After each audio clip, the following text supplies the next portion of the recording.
Samantala, talakayin po natin ang nakatakda ng pagpunta ni Pangulong Duterte sa Philippine Rise sa silangan naman ng Luzon. At makakausap po natin live via Skype mula naman sa Australia, si GMA resident analyst Professor Richard Heydarian. Magandang umaga po sa inyo, Professor. Good morning, Professor. Good morning, Connie. Opo, eto na. Ang orihinal na plano ho kasi ng palasyo ay maglalayag si Pangulong Duterte sa Philippine Rise para raw bigyang diin na Pilipinas talagang may-ari nito. Pero hindi naman ho disputed area ang Philippine Rise, hindi po ba? Well, per isang United Nations ruling ng 2012, no? Parte na ito ng ating extended continental shelf, no?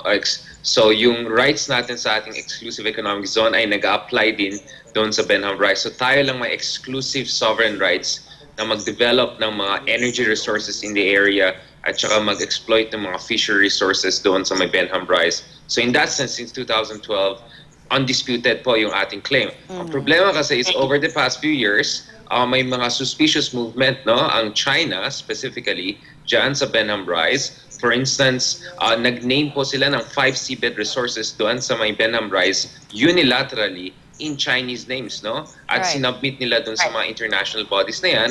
At mukhang yung China nagpadala din ng mga submarines at mga military assets suspiciously doon sa may Benham Rise over the past 2 years, no? Base doon sa report ni Secretary Lorenzana, yung ating Defense Secretary, no?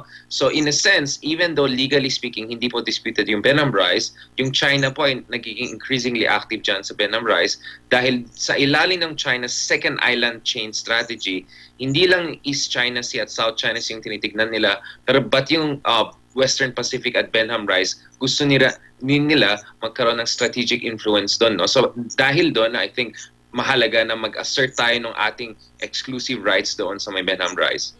Pero sa halip po na pumunta sa Philippine Rise, nag-send off na lamang si Pangulong Duterte ng 50 Filipino scientists, diba, na tutungo sa Philippine Rise para ho manaliksik.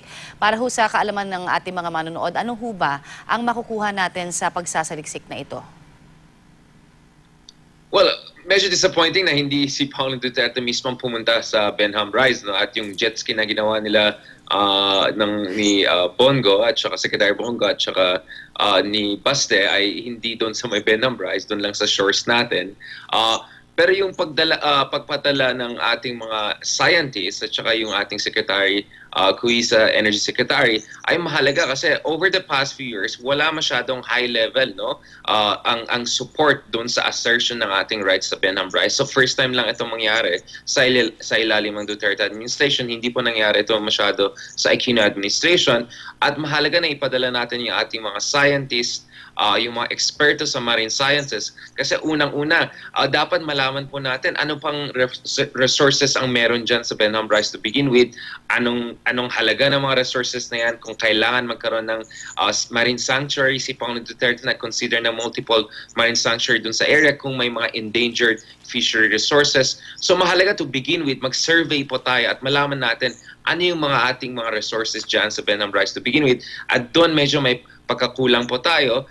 Kaya nga, in the past, pinag-usapan natin yung possibility na mga foreign institutions ay tutulong sa atin, katulad ng mga Chinese. But I think mahalaga na tayo mismo ang gagawa nun kasi may kakayahan naman tayo. We have one of the best marine scientists in the world, no? At masaya ako na at least napadala natin isang malaking contingent ng marine scientists dyan sa Benham Rise at sana tuloy-tuloy yan.